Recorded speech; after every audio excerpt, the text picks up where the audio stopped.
Hello, everyone. Welcome to Radio Edict. I am Srijana Siri, the co-editor-in-chief of the Edict. On 17th January, the Ashoka administration implemented security measures such as metal detectors and baggage scanners. So every student to enter or exit campus will now have to walk through metal detectors and scan their baggage. On 23rd January, around 300 students gathered at Gate 2 to protest against these measures. Today, we speak to two leaders of the movement, Insha Hussain, a councillor of the Undergraduate Council, and Ahana Valanzu, Speaker of the House of Representatives. Welcome. I wanted to know first, what are the aims of the protest? For you, what is your intention? Because for people from the outside world, these measures seem very normal. Almost every Indian is used to walking through a metal detector when you're going into a mall or even going into an airport. But why is this a violation of privacy, and what are your thoughts about the protest and the measures themselves? I think, as we mentioned, even in our as we've cut, I think as we've continued to mention, it isn't necessarily only about the scanners. It's also about the scanners being a proxy for a larger issue, which is the administration taking decisions without student consent, having such heavy scrutiny and surveillance over the student body in general. And in many ways, the scanners served as a proxy and as a last straw, which sort of broke the camel's back when it came to the administration making decisions without involving even not only the student body but also the student government and informing them of these decisions rather than including them in the initial stages itself. So while it happened to be that the scanners were the larger issue that we're trying to tackle here is an increased representation of students in the decision making process, and also to sort of highlight the fact that it's not okay to surveil students through such measures. And it is also that it is important that the administration recognizes the student body as a critically thinking and functioning student body. As a liberal arts university, even our admissions process is so holistic and is so detailed. We're supposed to write personal essays, we're supposed to give interviews. We're not functioning in an average CBSE boarding school style template where everything that is imposed on us, we're just supposed to take it, and there is no way for us to actually question it or protest it in any capacity. So the administration's response to a protest being radio silence is also very concerning, because if students here are not treated as adults, as free-thinking beings who have the honor and the dignity to question their living conditions on this campus, then what is the point of even having this university? What is the point of even marketing this university as the way that it is marketed? What is the point of having that kind of an admissions or screening process that is put in place? It's important that at this point in time where something like this, something so invasive has been put in place, that the camel's back had to be broken, that finally that call had to be taken by the student body, that enough is enough. There is some point at which we also draw the line. Yeah. You mentioned that this is a proxy to a larger problem of surveillance. Can you talk a little bit more about that? Because in Ashoka, there has been a history where even workers have also faced these problems. Dining workers, quest workers, housekeeping, maintenance, their bags have also been checked for years. And now this measure is also being extended to the students. So this is a larger problem of surveillance. Can you talk a little bit about that? Because that also seems to be a large part of the protest and the movement. I mean, we really can't talk about surveillance without addressing the fact that workers have been subject to these sort of measures much before these measures came into existence for the student body. But if we're talking about just surveillance on the student body, for example, in the past year, there have been increasing raids by wardens in the rooms, wardens roaming on the floors at all times, overhearing conversations over the doors. Even the number of CCTV cameras have increased. And just in general, the kind of clampdowns that the administration has justified under the name of under the pretext of protecting our safety and privacy on campus just highlights the fact that it's not after a point. Even the student body is realizing that it's not actually for our protection. It's just another way of the administration justifying their control over the universities like functioning on a daily basis. There's this incessant need of the administration to have complete control, which is humanly impossible in a university that is mostly occupied by students who are adults, students who are free thinking, students who want to live with certain measures that are not so invasive. So, when it comes to workers, it is easy for the administration to have very discriminatory and invasive policies. For example, workers' bags are always checked as they are leaving the gate, which has been protested by the students for as long as Ashoka has probably existed. Yeah. They have very strict grooming requirements that if they don't fulfill, they are immediately they get warning letters, they get locked out of the gate. Then workers are also heavily surveilled in their interactions with the student and the faculty. They're very scared to speak to students. And arbitrary firings. Yeah, they're arbitrarily fired. The degree of control is to the extent that there's many things that I cannot even mention in this interview, just keeping in mind the safety of the workers that maybe I mobilize with, or even the safety of the students that I work with. Yeah. And this sort of admin overreach has come to a point where there is no end to it. The point is that we don't see an end to it. Like the bag scanners might be there today, but we don't know where this will go. And these practices are discriminatory. They were already discriminatory for the workers. They're also discriminatory in the sense that the faculty is not getting checked or screened through the baggage scanners. It is just the students. And when it comes to the issue of substance abuse, it is literally a red herring. Because when we look back and when we, for example, even if you read edict's pieces in terms of surveillance, you see how admin has repeatedly used surveillance to get back to catch people who are maybe politically active. Maybe they're saying things that the admin does not consider to be appropriate for students to say.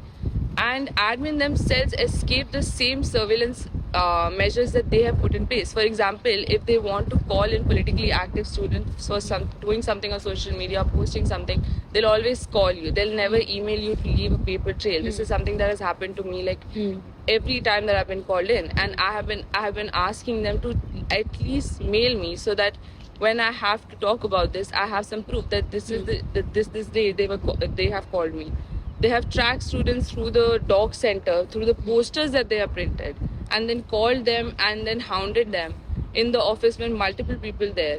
They have profiled students, they have arbitrarily suspended students. So many students have been arbitrarily suspended, expelled on the pretext of substance abuse. But there is no accountability. People get suspended even beyond CADI. Sometimes CADI is not even used as a body to suspend students. And ad hoc committees are set up to just suspend students. So actually you have no right in saying to have a say in what happens to you in terms of surveillance or control. They're surveilling our personal social medias. They're surveilling every single thing that we are possibly not even thinking of at this point. There are cameras outside our bathrooms. I have never understood what is the point of having a camera outside every bathroom. I want to be able to walk out of the bathroom without that thing in the back of my head that there's a camera right outside. So. Yeah. And someone yesterday mentioned that these measures are primarily only beneficial for the people who are enjoying power in the administration.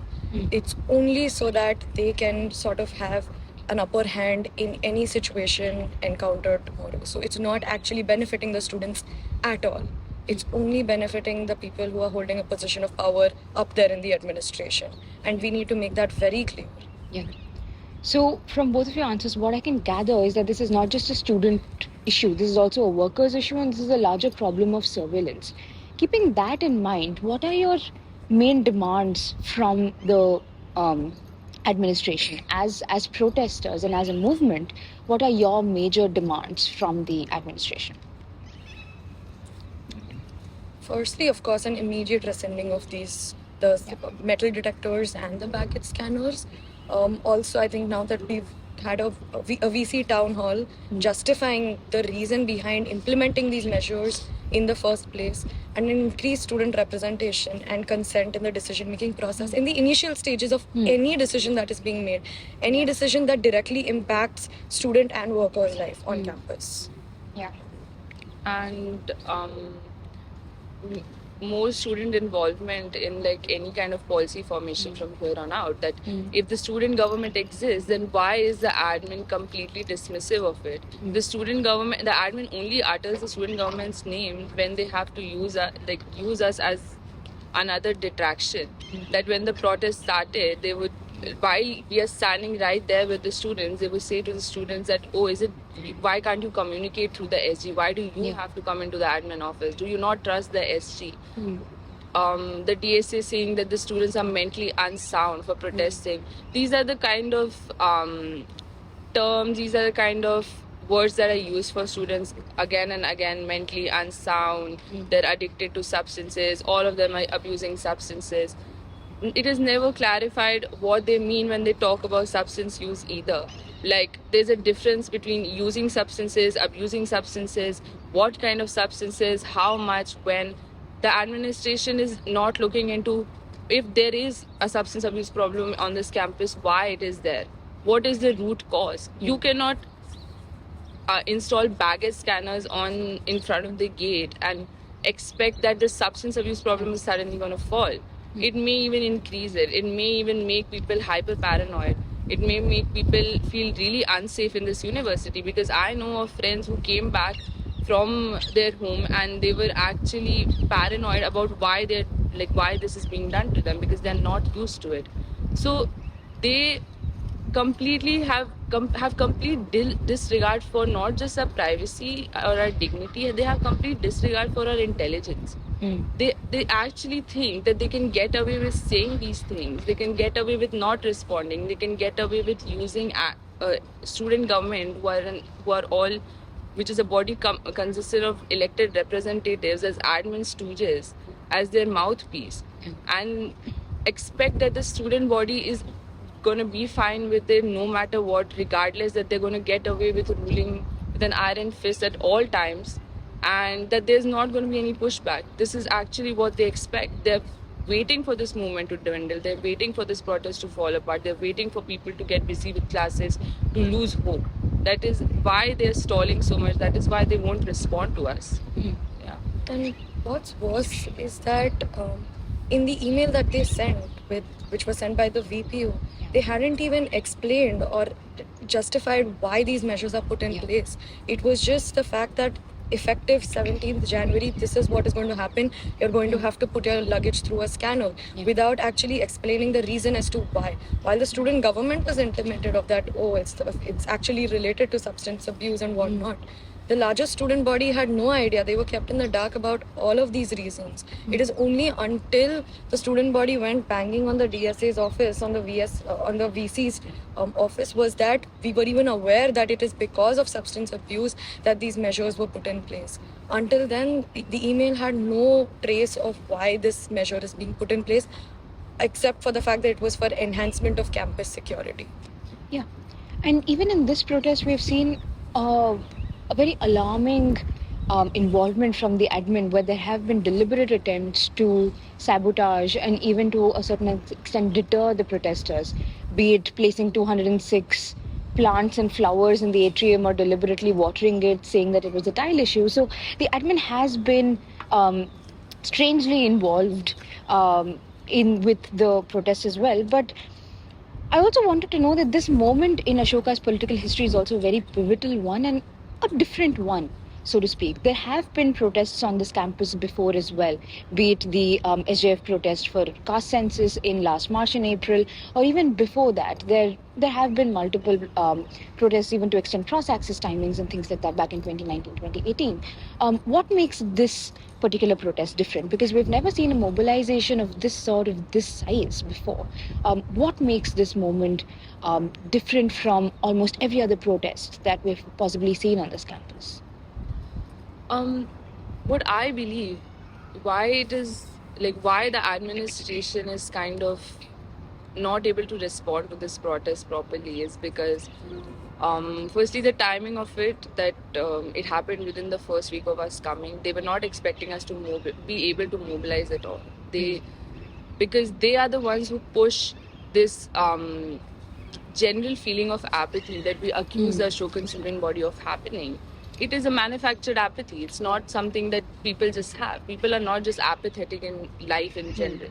When you have classes that are never ending, you have attendance requirements that are just very hard to fulfill. You're constantly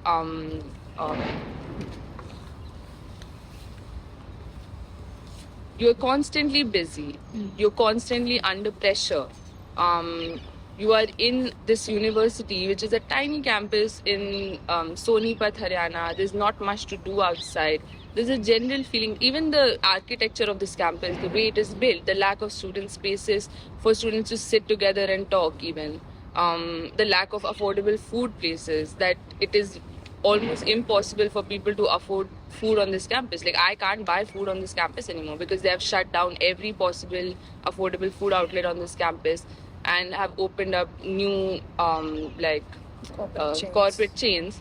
And so it becomes very impossible for people to be on this campus and even feel a sense of community or even a sense of hope. This is the first time the students have actually felt a sort of community, and the admin just does not know what to do with it. They don't know how they're going to divide us anymore, because the biggest thing that they're scared of is students coming together. Like last semester, when not last semester, sorry, last semester, when USF contested elections for the first time, and we refused to register ourselves as a collective in the university because we did not want to be subject to their arbitrary rules. They actually started making ad hoc rules on the spot and threatening us that they will cancel our candidacy if we don't do this, if we don't do that. They said that because you're not a registered collective, you cannot have a manifesto. So we had to remove a manifesto from our Instagram account. Then one day before Silent Day, we get a call at like 10 in the night, and the EC gets a call. The EC is not even aware of these things happening, and then the EC has to inform us. Again, EC being used as an admin tool. EC has to inform us that you need to rip out every single poster of yours from this entire campus, because they are saying that you cannot have multiple faces on one poster of multiple students. They made us rip out the posters. They made Leher rip out their posters with just because there were 4 students on one poster. That there has to be no student collectivization. And all of this was happening in spring of 24, when the elections were happening, and this was sometime around second week of April in 2024, right? Yeah. Can you talk a little bit more about that? How the Ashoka administration actually responded to USF contesting elections, and how the arbitrary rule making also started, because that can also be counted as a form of surveillance and a form of say thinking about student elections on campus. Yeah, like that is what makes this movement different. That when they saw USF come up as a body that was trying to not just mobilize the students but also talk for the students and to build community, to have that kind of political understanding of what is happening to us and why the Ashokan body is so apathetic, as is constantly implied. And that is what they're scared of, that once you start articulating that apathy, which is literally manufactured by the administration, by the very brand of this university, that is what they were scared of. And this ad hoc mindset, like this ad hoc response to crises, is also seen in this protest. That this is just not something they were expecting, just like they were not expecting something like USF to contest elections. Yeah. And that's why they've been lying. Like, they didn't know what to do with us when we went outside. They denied us access to washroom. Once we published that in the edict, suddenly the vice chancellor is saying that access to washroom was not denied. When I fought with the head of security in front of like 20 people, so there is actual valid proof of them denying us washrooms. Yeah. He said that when they were flooding the atrium, for example, within those 10 minutes, I asked people around, I asked the people around me that, oh, what are they saying? Why are they flooding it? And 2 different reasons were given. Some people were told it's a drainage problem, and some people were told that they were flattening the tiles. So it is very obvious that they're lying, like because they don't know what to do, because they have just not dealt with a student body that is not apathetic, or that is not organized, or that does not feel a sense of community. They are only used to what they have been working with till now. So now, when people have genuine human emotion attached to something, they have no idea how to counter it. They are actually at a loss of words. They are at a loss of understanding as to how to deal with a situation where people have developed empathy for each other, where people have developed a sense of dignity for themselves. And I'd like to believe that the student body, especially after coming to campus in monsoon 2022, has gone through a lot. Yeah. In the sense, right from the building of the new campus and the multiple concerns that were brought up then, to the academic freedom protest and the teachings that were following that, to this particular issue and the general atmosphere that has been cultivated in the past few years. In many ways, this serves as a tipping point for the student body, which is why even this protest right now that we're seeing, students are bringing up multiple other issues that they perhaps couldn't bring up in the previous years. Students are now raising issues about RH6 and RH7 concerns that were never, sorry, and workers' issues, which means that this isn't something that we're fighting in isolation. It's not about just the scanners. It's about a history of the admin consistently and persistently ignoring student concerns. When students were sending out emails, when students were raising concerns to the administration, there was no response, there was no reaction, there was no help rendered to the students at all, at any point.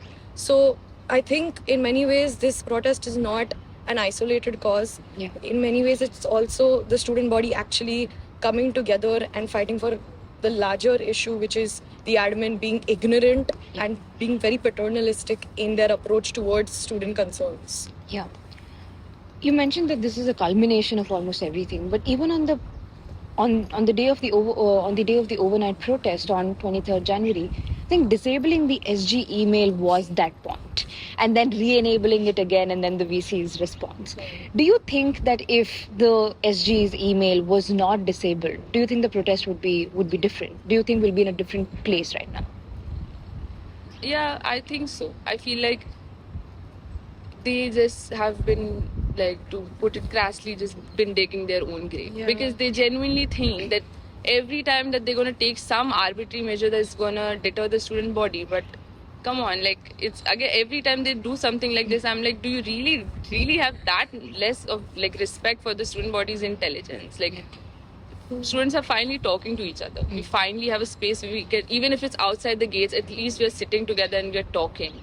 We have we are talking to each other about these things. We're figuring out ways to counter what the admin is doing.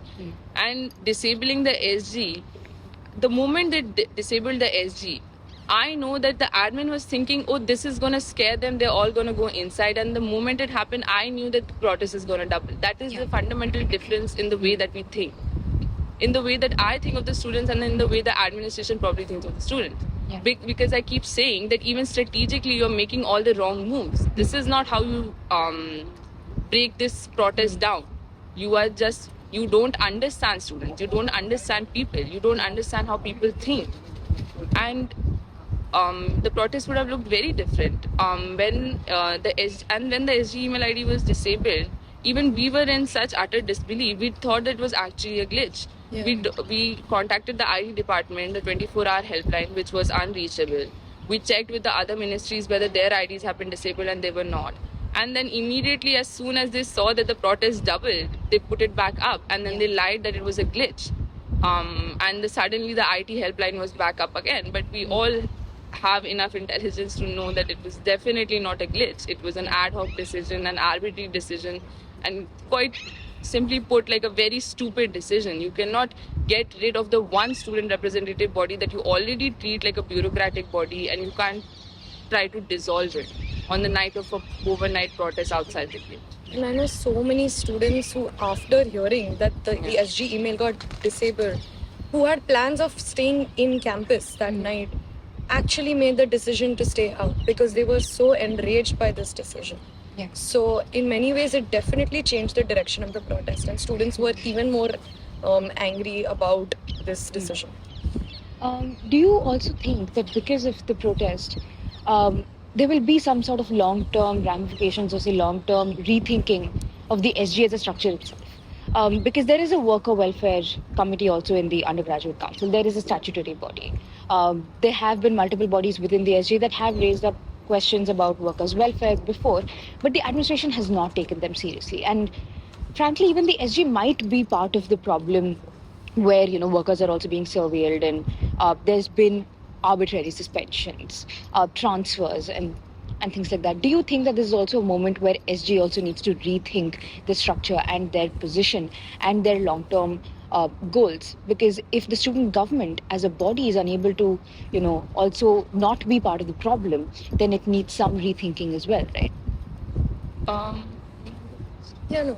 I think firstly, the fact that the SG is also like a new body in the sense this is the second election that we've had, which means that we're also trying to understand. At least me personally, I was a part of the first time the SG won. Like we had a 2023. successful election as well, and a lot of the functioning that we've been trying to establish has been also us trying to understand how the administration functions. What we need to realize is, I think, and that's something that the SG people who are in the student government, be it directly elected or the ministries itself, we need to realize that we need to radicalize the SG a lot more. Being tied to these bureaucratic processes of being redirected from one meeting to another and just having that being a victim to that endless loop is not going to work anymore. And in many ways, this protest sort of helped understand that we can't be subject. We have to be more conscious of the fact that when the admin is leading us in this endless loop, we need to break that then and there. And we need to sort of establish that sort of conscience within the members itself and make that more prominent to the student body, which I think is something we were not doing in the previous ways of functioning in the student government. like when we started USF in last elections, that was the first thing that we ever wrote. That is, we need a union that fights and not a government that obeys.